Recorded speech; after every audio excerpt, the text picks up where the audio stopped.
Forever, ever, hold on, never mind. Oh, Hello, Hi, this is Ceri. and that's Kat, and we're Team Valhalla. Today we're going to take you on a little walk up to Stonehenge. Behind us we have Woodhenge. We'll take you over and have a look at that in a minute, and Kat will give you some information and facts. I will. But yeah, today we're planning on not spending a penny. Not a penny. It's going to be Stonehenge, World Heritage Site, on a budget. A budget. So at the moment we're here, look. So this is Woodhenge here, Darrington Walls is behind us. We think we'll come and explore them on the way back because we've parked free right next to Woodhenge.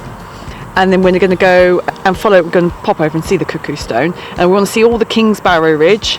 This area has the highest concentration of barrows in the UK, so it's quite cool. Probably end up walking up to the visitor centre first, and then sort of looping back down past Stonehenge. But we're going to Stonehenge for free. We are not paying, we are taking the legal walkway.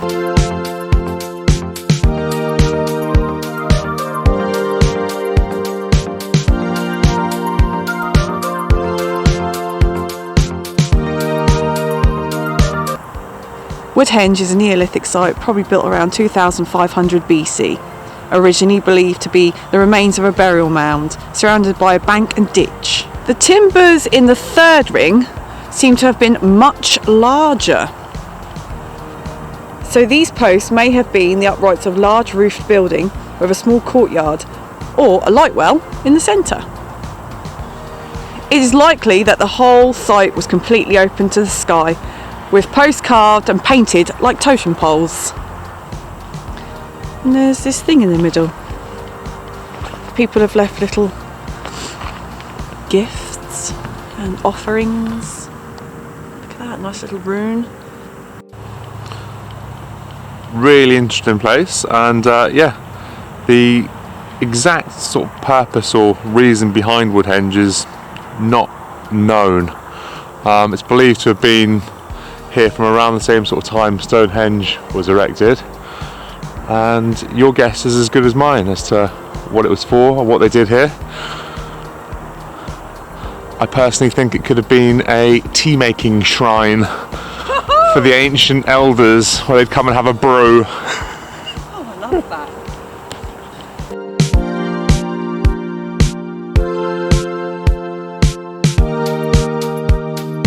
And now we are in the Cuckoo Stone field, and it shows about 6,000 years of human activity. The Cuckoo Stone itself is actually just a, what they think is just a fallen Sarsen stone, and Sarsen stone is just a giant sandstone block.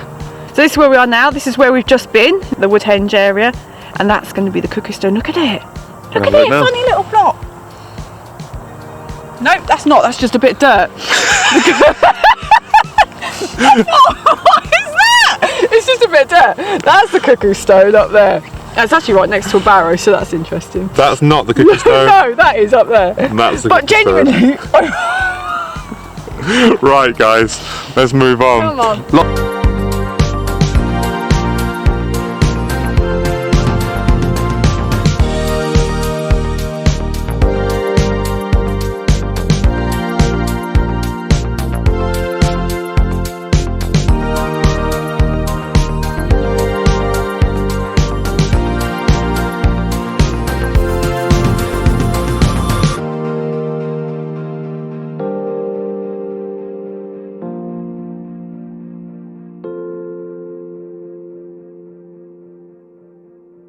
So, Cuckoo Stone is just a fallen Sarsen stone, but strangely, a lot later on, when the Romans had settled here, they, for some reason, although many were Christian at the time, set up a small ritual area near here, which I thought was a bit strange, because the two don't really gel together, but they must have thought it was special. So, yeah, we're just going to rub it for some luck now.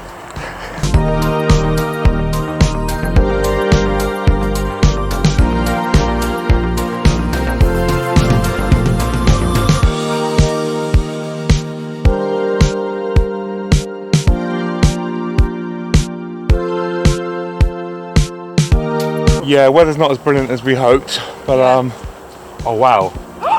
Don't look at this. This is truly something spectacular. This is an ancient concrete block. Jeez. With original decorative metal, potentially fence bearing at some point. Such a pristine, well preserved state as well, so far out of the ground. What put it here? And why? What was its purpose? If you know, leave us a comment.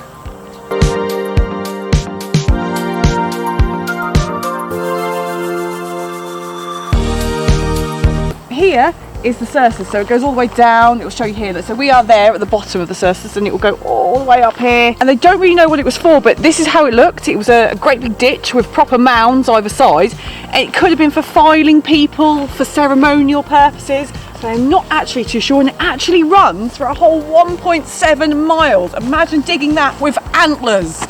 Mental. Mental!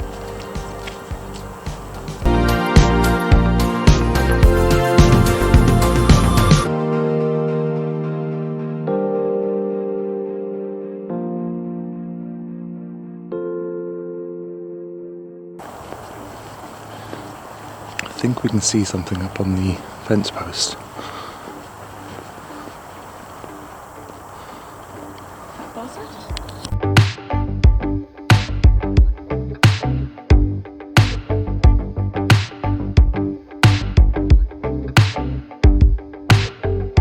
So yeah, that was a nice little treat. Now, often in the Wiltshire fields around us, big groups gather to munch down on the earthworms. But we're heading straight up. Yeah, we want to follow the whole Cersus all the way up to the other Barrows if we can help it. Because the Barrows are in the distance, you can't quite see them yet.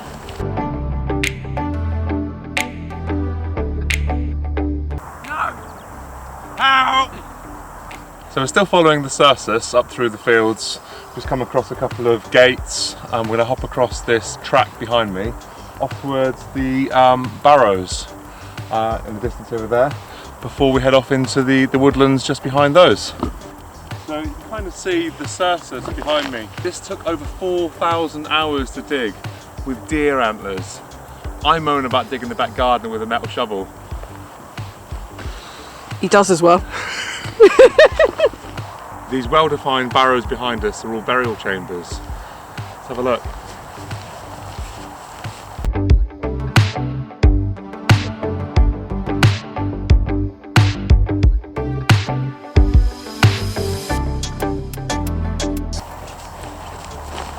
As lovely as they are, we won't go up on them because that erodes it. So we will just look at them from afar and bask in their burial chamber glory.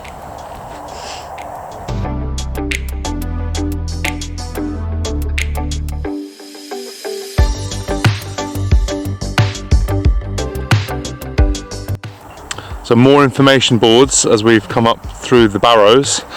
When they first did a proper excavation of this area in 1723, they actually found a lot of female Celtic ornaments. So I find that's really fascinating. And also, this is where we are. So these are all the Barrows that I was talking about, millions of them. This is the Cersus. This is where we start the Cersus up here earlier. And this is where we are now, down here. And we're going to go through these woods. And this is the main billboard again. Back to the main map. This is where we started, we've come across here. We're going to go to the visitor centre. And then, yeah, we're going to go to the main attraction today. The main event of today's walk.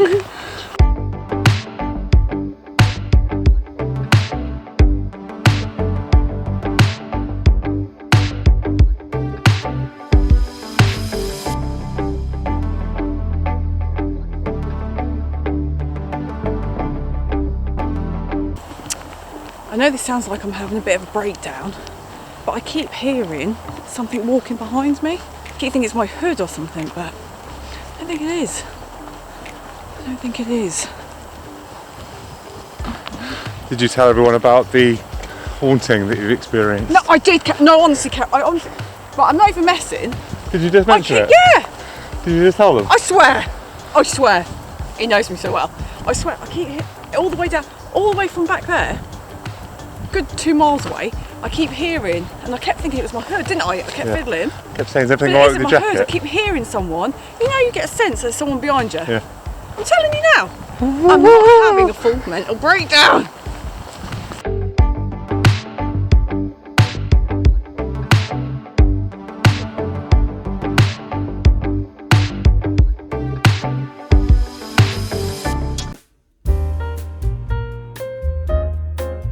again.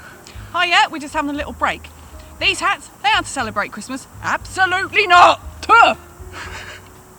It's extreme. But they're to celebrate us getting over 100 subscribers.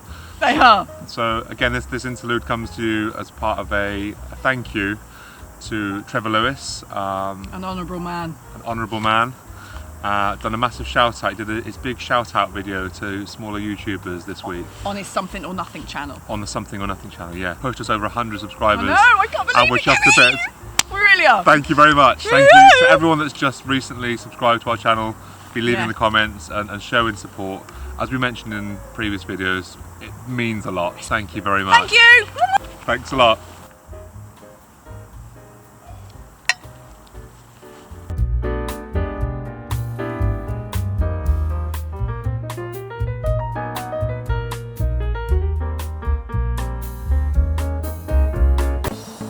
Off with the hat and on with the walk.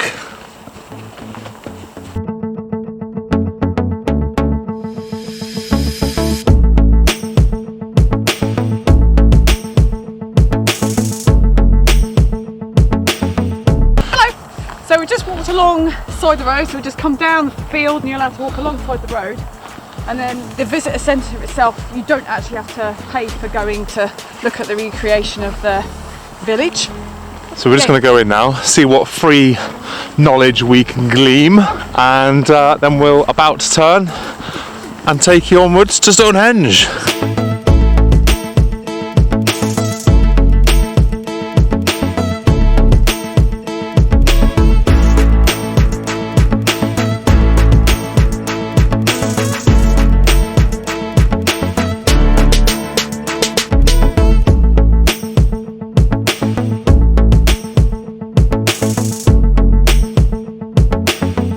So this is to help you try and recreate in your mind how big these Sarsen stones are. So this is a replica of the 60th stone. So it's massive. Because it's hard to tell when you're over there just how big this is. Look at that! Imagine moving this without any machinery at all moved by hands, by ropes and by wood. So the large Sarsen stones are all from Marlborough, about 20 miles away from us now.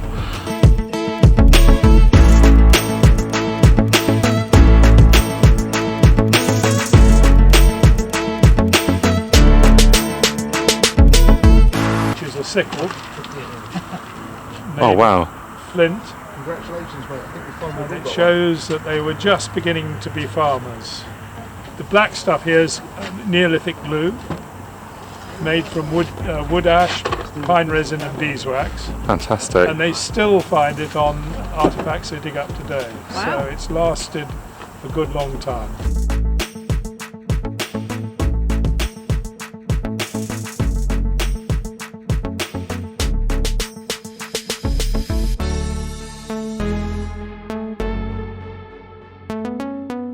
Surprisingly spacious, aren't they? They are, but you could have 6 to 8 people living in here. Okay. 2 sleeping platforms, Yep. effectively. So family home, so mum and dad, a couple of kids, granny and grampy. Fantastic.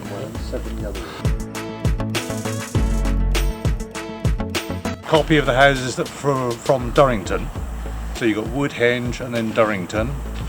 And at Darrington there were up to 100 houses like this, with potentially 8 to 10 people living in each. So the population could have been 800, but it might have been transient, so they might have been coming in between the farming periods to do the next bit of building. So we're just leaving the visitor centre now, basically retracing our footsteps for a minute.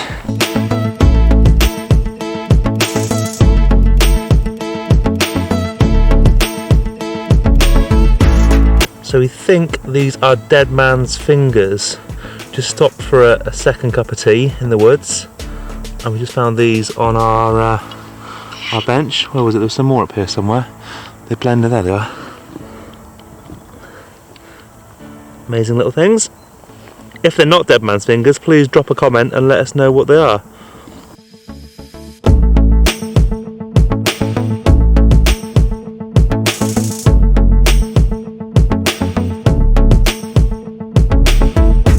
So this is the entrance now to where you park up.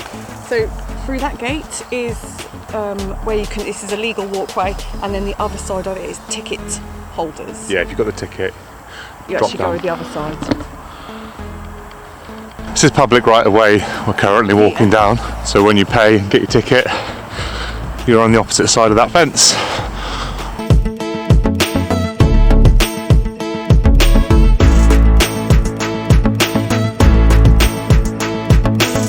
Ceri, Hello? guess what? Is there a legend? There is a legend to Stonehenge. According to the 12th century writer Geoffrey of Monmouth, whose tale of King Arthur and the mythical account of the English history were considered factual well into the Middle Ages, Stonehenge is the handiwork of the wizard Merlin. In the 5th century, as the story goes, hundreds of British nobles were slaughtered by the Saxons and buried on Salisbury Plain. Hoping to erect a memorial to his fallen subjects, King Ambrosius sent an army to Ireland to retrieve a stone circle known as the Giant's Ring, which ancient giants had built from magical African blue stones.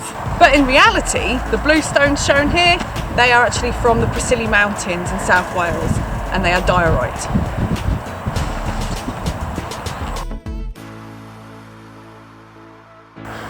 Do you want a stone joke, boobs? Because I can dig one up for you.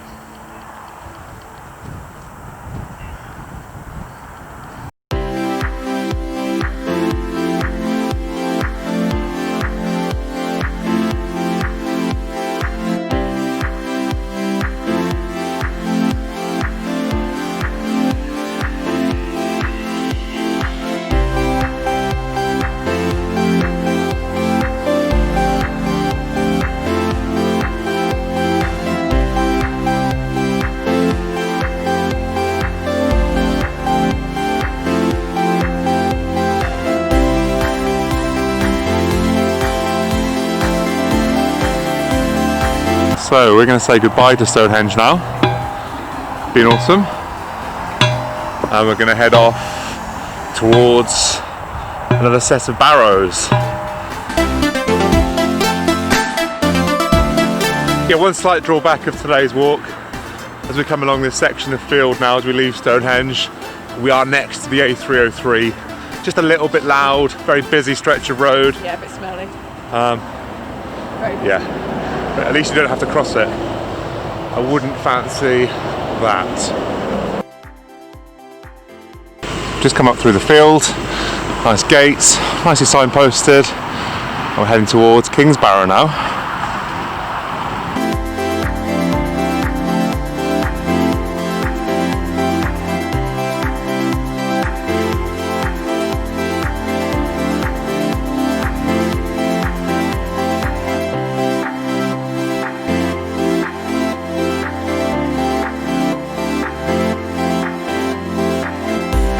So we're just coming through King's Barrow, and all the barrows are in amongst a load of old beech trees. Some of them have got fantastic shape, really lovely, very atmospheric. It's a very special place, really nice. So as Kat was saying earlier about this having the highest concentration of barrows in Great Britain, all these little orange dots on the map in front of us just highlight how many there are in this little area, and you can also see where we've just come from, where we are now. So we're heading now back towards Darrington Walls.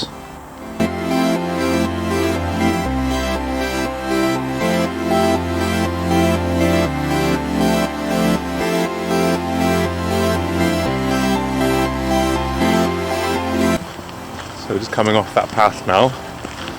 Nice little sign. The sign actually points you towards Larkhill, but we're heading back towards the Cuckoo Stone field now. It's just off to the left. Through a nice little corridor, hedges.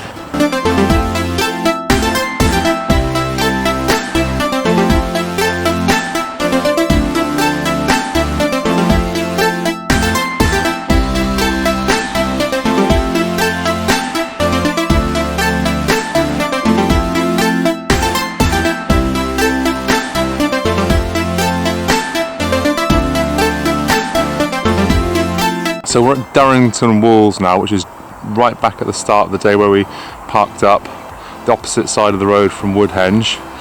And this is where the huts would have been that we showed you earlier up at the visitor centre, the guide was talking about. So that little encampment, that little settlement, would have just been in here, and kind of get a good idea of the scale it would have been.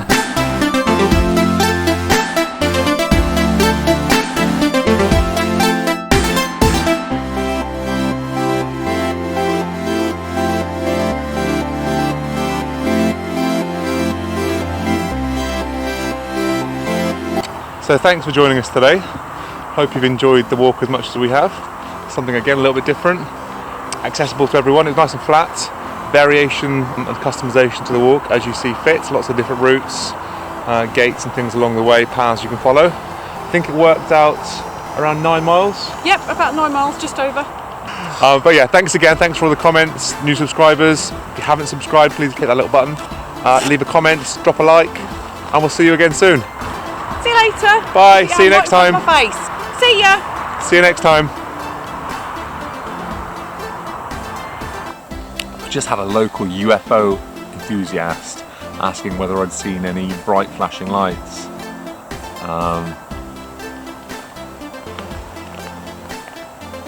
Merry Christmas!